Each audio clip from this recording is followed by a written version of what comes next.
I'll just eat vegetables. But then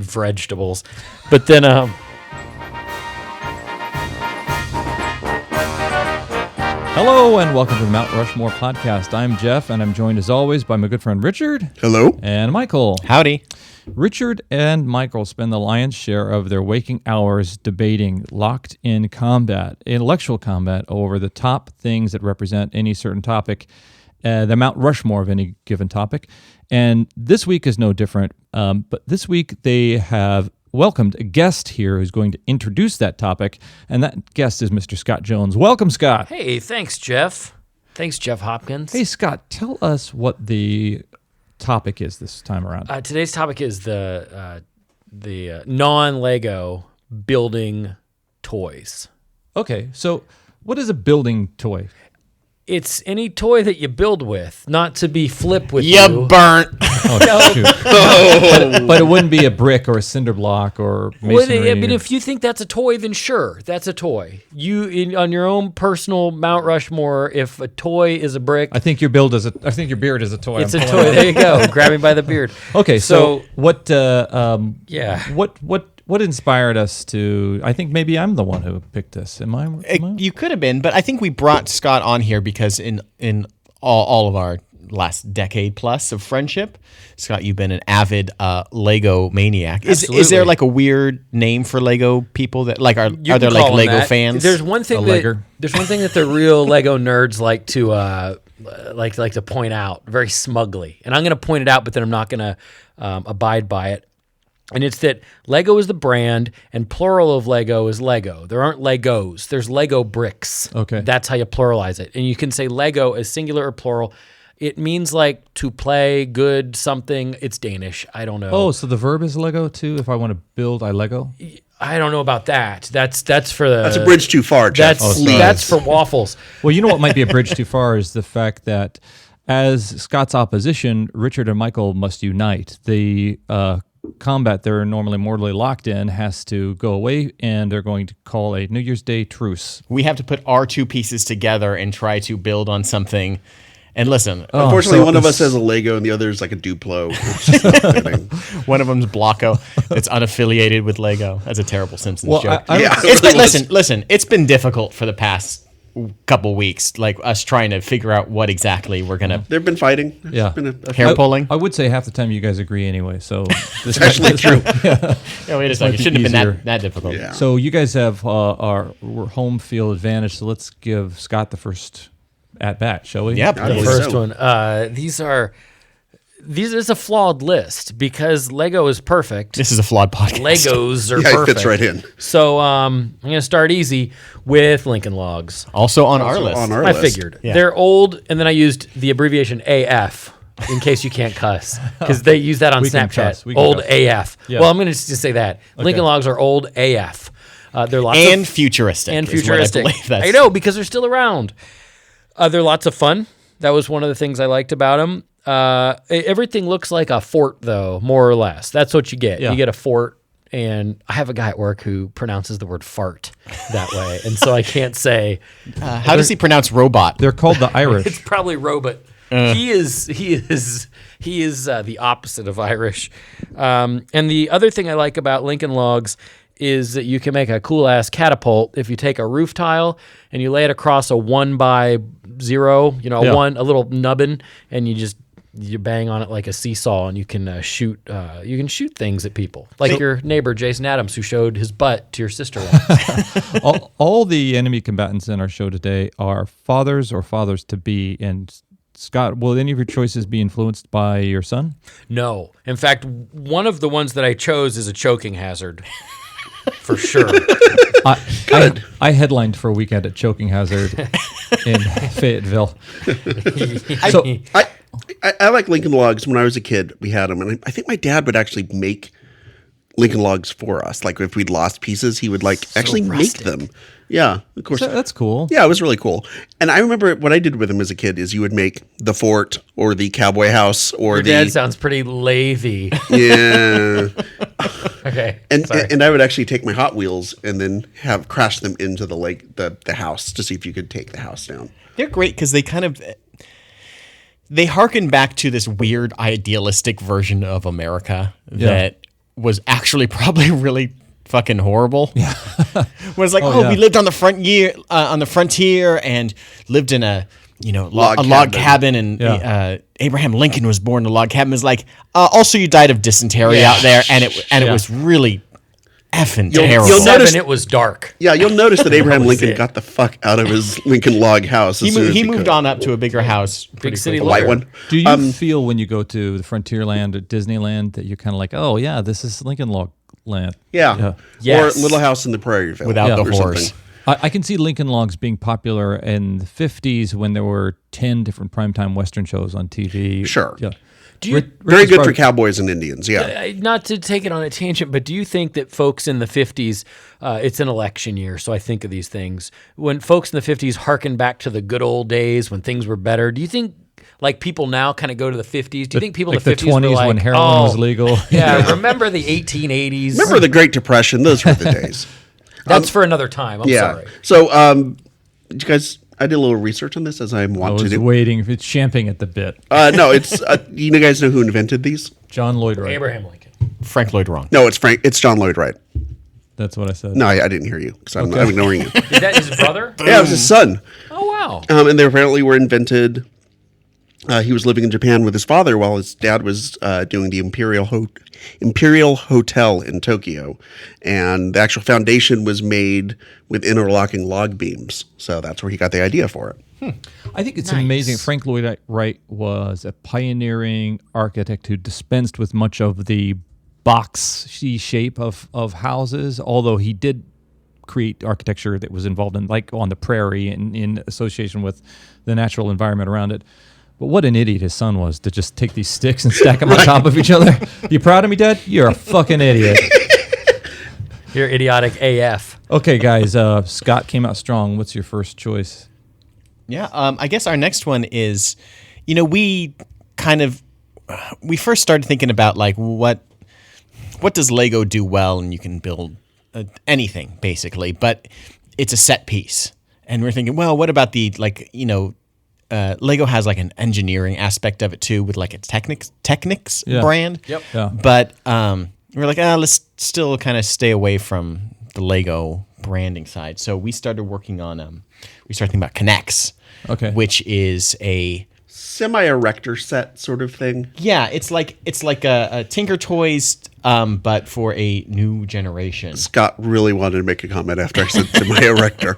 I saw the lights in his eyes. Letting others speak is an important part of podcasting, and I'm not going to helps with. What did you dig every about? Idiot thought I have.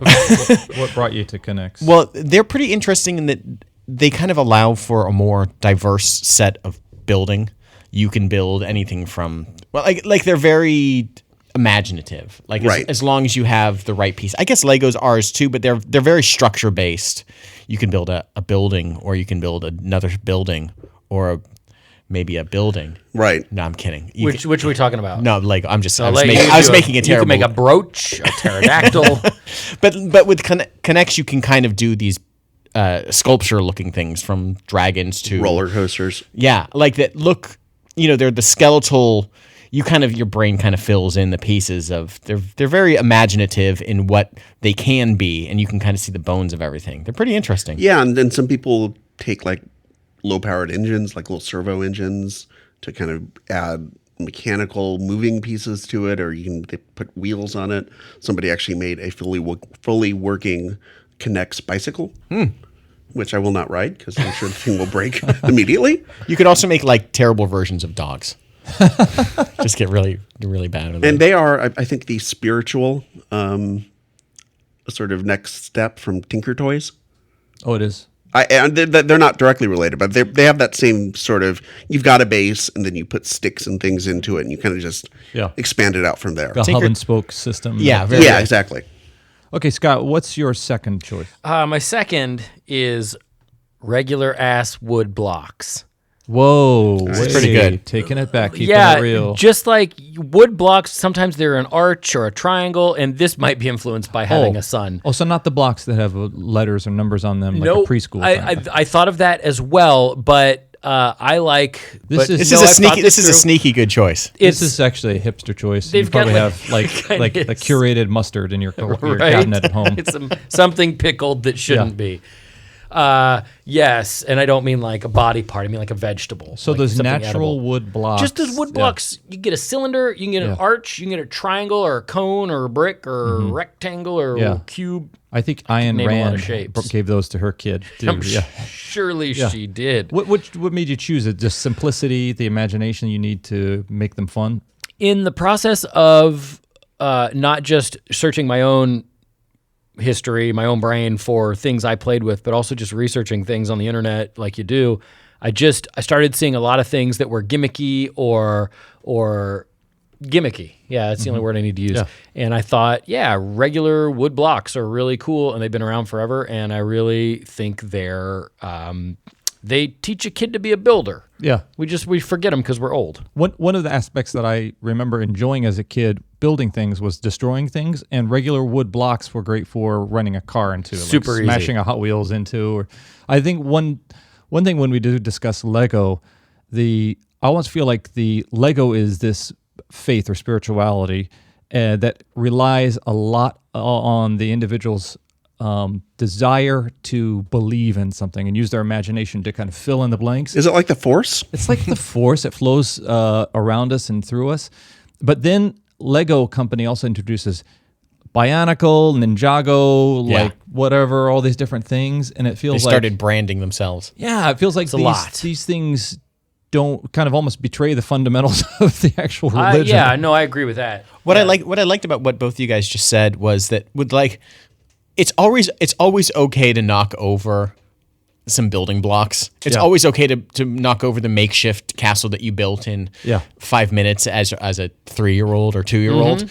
With Legos though, like I know Scott, you've done a ton of work and like it takes a long time, especially if you're like researching something that if you're building like a replica of another thing that exists in reality or a building or something. I'm sure that by the end you're like, okay, this is done, this is perfect, and then the idea of that just all of a sudden smashing or crashing, be like, I spent 40 hours building this thing. Right? And you become that guy from Toy Story that doesn't take things out of the box. I have a replica of a skyscraper at home of the Power and Light building from Kansas City, fact. And I'll show you later. It's on Flickr somewhere. But it's been built since 2005 and it's not going anywhere because I'm like, it's a Power and Light building. It took forever. It looks good, and you can't touch it. When toy becomes sculpture and art. That's what it did. Yeah. Also, I was thinking about the destruction that you can wreak on regular building blocks or even something somebody else built. It also reminds me of my first competitive jealousy as a kid, like seeing the other kindergartner who was fucking kick ass at building shit and deciding I needed to, like Godzilla, stomp the crap out of their handiwork. It's too much sharing. Sorry, guys. No, that's an interesting glimpse into the psyche. I'm sure it's matured by now. Yeah. And you know that you can both be successful without tearing down another, Jeff. Awkward silence. Self-searching.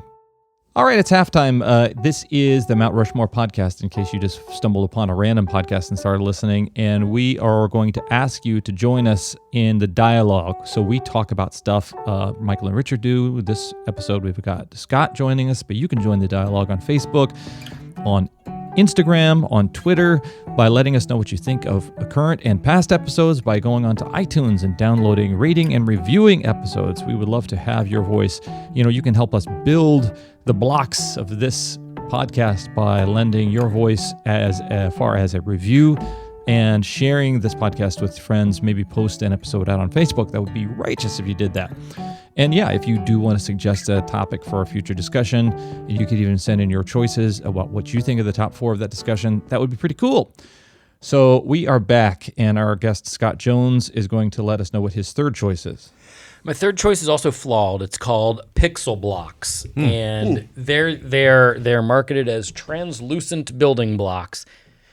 And the thing I like about these is they're like they sound. They're like pixels. You can make flat 2D kind of 8-bit art. Like if you want to make Mega Man or Mario or whatever, flat, translucent. You can light it from behind. It's the kind of thing you'd see in like a comic store in Little Tokyo or something, like in the window. And they're a lot of fun. I like that in addition to that, you can attach them on top of each other or beside each other, so you can build buildings and sculptures and things with them. It's just that the mechanism, the way they stick together is really challenging sometimes to get them unstuck or restuck, and it can take a long time to build something big. But they're really cool. They're really colorful. They're pretty. I like pixel blocks for my third choice. Are those kind of like a real world version of Minecraft? Kind of. Where I mean, I know that you've played a little bit, or you've been involved a little bit, but I don't know what it is technically. Minecraft. I have an idea, but It's super fun. Minecraft is super fun. From what I can tell you from Vivian, who is obsessed with Minecraft, it's basically something where you go on YouTube and watch other people play it, and then you never actually play it yourself. There's a video, we can talk later. Minecraft, the floating diarrhea butt is the coolest thing you can build in Minecraft, apparently. And it's on YouTube, and it's great. They know their market. Yeah, Minecraft. This is fan created. I've never seen Pixel before, though. I like the idea, like the way you described it in terms of them turning into almost, like 2D art pieces. I thought that sounds pretty interesting. How much are those? I mean, because I assume that if they're so small, they're relatively inexpensive, unless it's the exact opposite. They're like tip of your pinky kind of size each brick. And that's the thing. There's no like 2x4 brick. It's just the 1x1. They're all like a pixel. But from what I remember, if they still make them, they come in a little, I'd say like a cup, if you were measuring in the kitchen, like a cup of one color of blocks. I don't know what that costs, but that's kind of. I'm looking right now. There is a 1200 block set for $39. That's not bad. No, it's not too bad at all. No, that sounds pretty good. All right, Richard and Michael, I know it's been tough for you guys to agree on choices, but what's your third? Our third one is it's slightly different. It's a BRIO toy train tracks. Oh, yeah. The wooden toy trains. Played with that today. Yeah.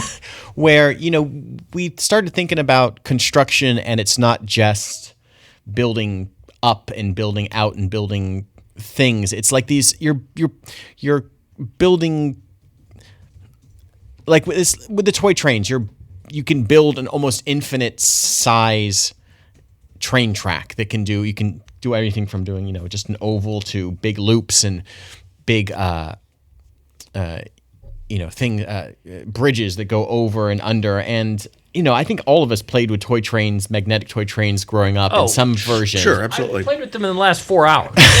Yeah, it was not mine, but yes. And I like the expandability and the construction of them as a building toy. And they feel solid, right? Like you feel like you're actually playing with something, and it's fun because the kids can make up their own games. It's kind of draws their imagination and kind of storytelling into it.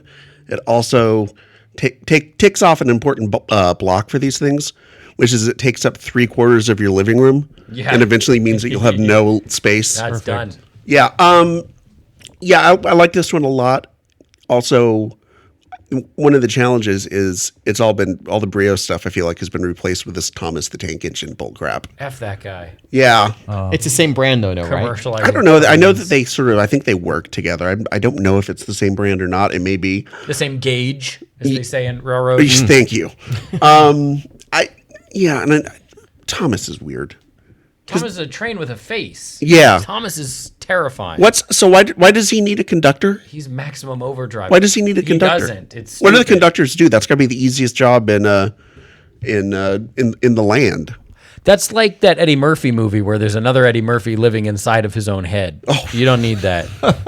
Nobody needs it. Nobody needs Eddie Murphy inside their own heads. As a kid, I think I discovered BRIO after Star Wars, and after a lot of my play patterns were influenced by movies and things like that. And the very Swedish layout of BRIO.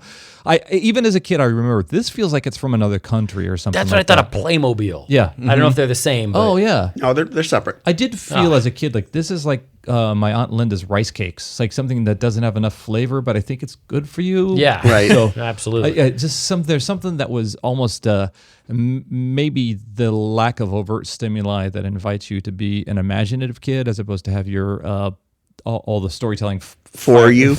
Yeah. But I do remember yawning the first time I ever used a BRIO set. And I think it does put you on that important path down to being a model train person. Oh, yeah. For just to make sure you never get late. Yeah, that's right. Yeah. One of those conventions came through a hotel I worked at once, and I can A model train convention. Yeah, Train and I convention? can. It was the Marriott in Kansas City, and it was on 12th Street. Which, Not the one that fell, right? No, that was the Hyatt. Oh, okay.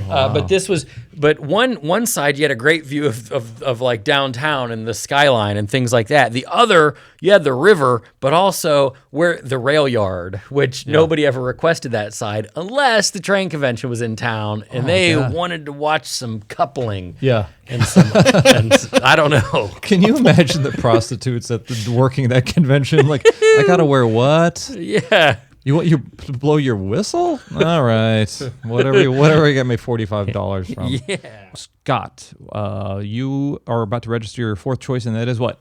I am. It's Minecraft. Oh, There we go. There Yeah. you go. Okay. I didn't want Controversial. under my notes for Minecraft, first thing I wrote was controversial. There you I go. know. So Wow. Okay. it's literally right there in print. So yeah, it is a bit controversial because it's virtual. And in a way, you can kind of build anything you want. But Minecraft, I think a lot of people agree that you got to play it in survival mode, where you've got to actually have your little guy go into caves, dig up the stuff, chop down the trees to build the houses and the castles and all the crap that you want, while zombies and creepers try to kill you and blow up your house. Wow, I'd never heard of this. Yeah, I mean, It's like Minecraft is like a game where you're playing with blocks at the daycare center, and there's kids that when it gets dark, they come out and they try to wreck your shit. Yeah. And that's part of it. That's weird because I thought Hitler wrote Minecraft. Did he? Did he? This is the sequel. Okay. So yeah, it's deep. That sounds exciting. That's a Not mode. just 'cause you That's dig. a mode. Yeah. Yeah, it's Minecraft, more like Minecrap, right, guys? Oh man, That's a high five that's They not being got me. returned, even by his teammate. So where have you played it? Oh, have I? Yeah, yeah. okay. I've had like 4 different towns. I play the online fans would make fun of me because people play it on a PC online, and I play it on the PlayStation, and I am on the offline mode. So I'm playing all by myself. There's no other people. I don't have teammates. I don't have any of the. I don't go as deep as a lot of the players do, but the game itself still is very deep. You can play it forever. What I find interesting about this pick, or Minecraft in general, is the one little thing I do know is from Reddit. When people post like the amazing things you can do within Minecraft in the game, that's not just about building a village or whatever. It's like they've built a working computer with like on-off, like you can compute through the game It's to a got level physics. that like I think all of these building blocks that we've talked about, whether it's been the basics of Lego up into like Technics and things that are like gear based, all have like these weird elements of real life in terms of physics, and Minecraft seems to just take it to like the next level. It's like it's a working computer within the computer that can do amazing things. And people do that. That's the various levels of it. Is you can go off and kill monsters. There is an end to the game where you try to find a dragon.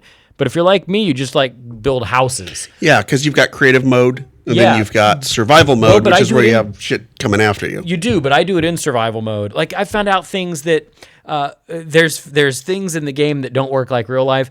Like if you go to the bottom of the lake and you start building stuff, and then you go and dig into that thing that you built, there's no more water in there. So essentially you can build these underwater cities, and that's how you clear out the water. But also the people that are making these computers, there are kind of engineering things you can do in the game that I don't understand or even try to understand, but some people love it. Is there like a sort of god of the game in terms of like, so there's a world and you're digging into it and unearthing whatever. Yeah. Is there someone that has decided like there is X amount of water or X amount of diamonds or whatever, X amount of all this or is it just infinite? Can you always dig deeper and whatever? There's a bedrock level where you can't go any further.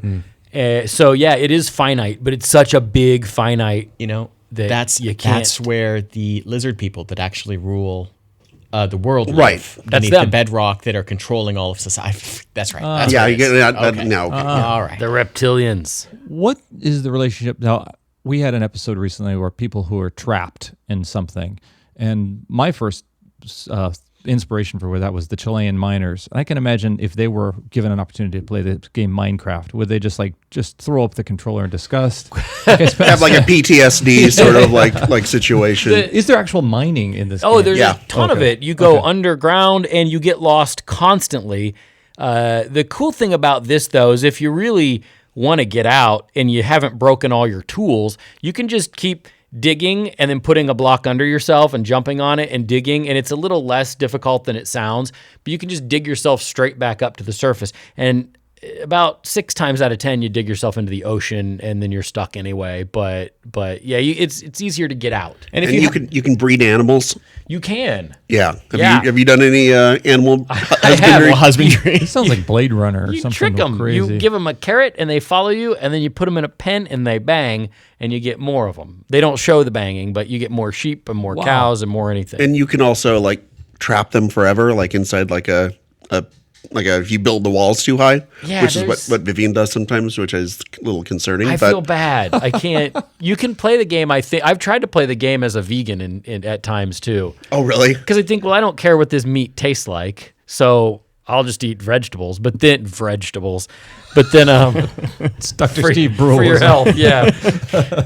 But the meat, like you were talking about in a previous episode, will heal you faster. So you're saying there is a safe space for Morrissey within Minecraft. Absolutely. Okay. I think he could do it. I think about it more often than I should. Okay, your fourth choice, Mitchard and Reichel. I'll go ahead and take this one since I was primarily advocating for it. He beat me with wooden train With a tracks. with a connector set. The Hot Wheels track. It is marble runs. So these are where you can set up. Oh yeah, like a roller coaster. Yeah, very Yeah. extensive. These like Scott said, almost like roller coasters, and they're all gravity based. So you start off, you build sort of these tracks that they can get several feet high, and they can go, hundreds of feet if you want them to. The Amish Minecraft. Yes, Yeah. basically. No, those are great. And they're just, you can build them to race. You can set up races on it.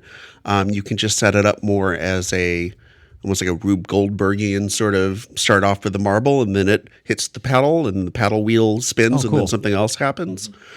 And these have become really popular in the last couple of years, I know, and partially because there's a guy on YouTube, and you may have seen this. That's it's pretty popular. it's you don't even, if you say it's become popular, you don't have to say it's on there's this YouTube. thing on YouTube. I'm like, that's why. That's we why, already of course. know. There was Yeah. he actually does these marble races. He'll use the actual devices and the whole built tracks, but also he'll just do it like on a beach, like a dune or something. And he's got a fairly professional sounding announcer. And they'll film it, and it's filmed almost like a horse race. So you see the marbles going all the way through, and they each have names. And they recently did a marble Olympics. It's like multiple camera angles and everything. Yeah. Nice. It's like really professionally done, and it is.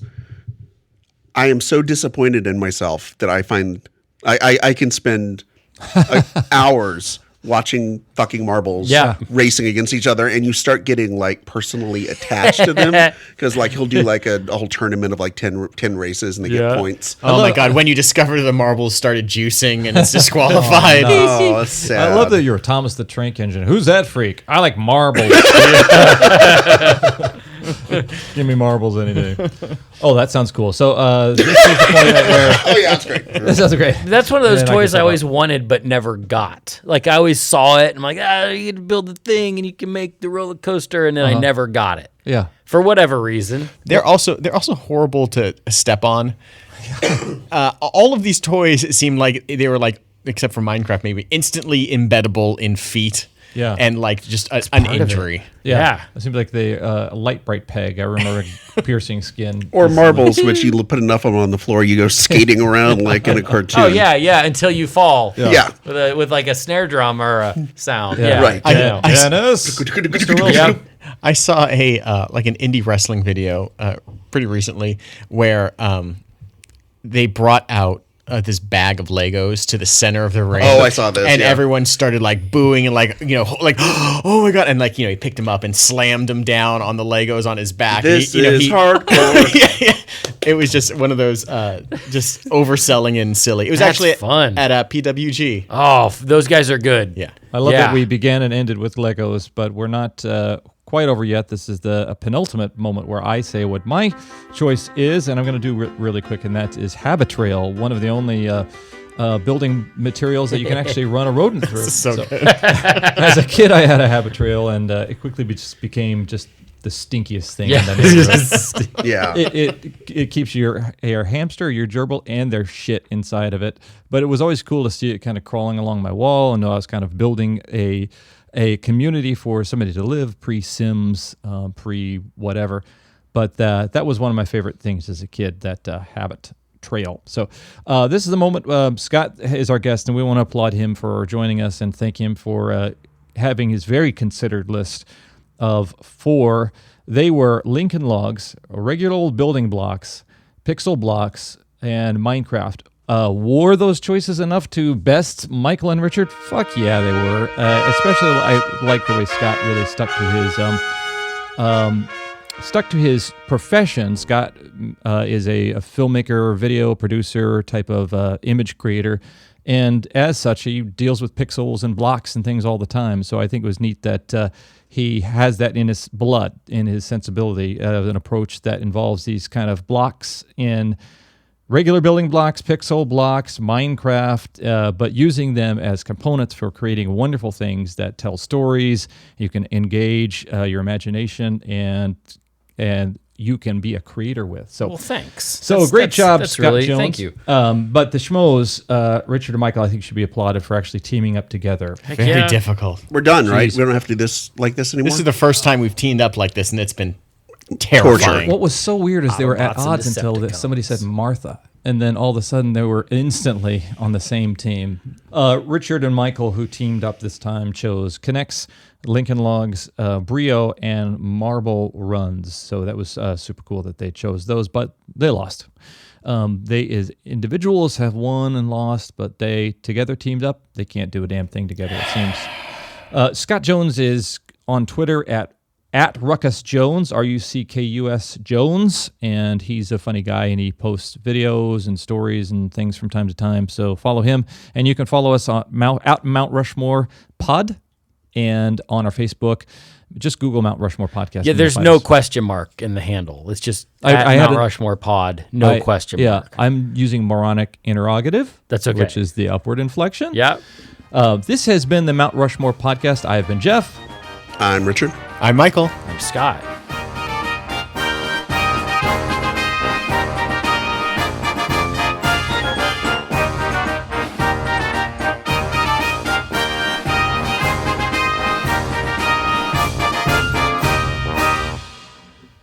This is Jeff from the Mount Rushmore Podcast, inviting you to check out the Poorly Summarized Podcast. Why? Because it's awesome. Another why is that Richard and Michael from our podcast will be guesting on an upcoming episode. So please go check out the Poorly Summarized Podcast. You'll be glad you did.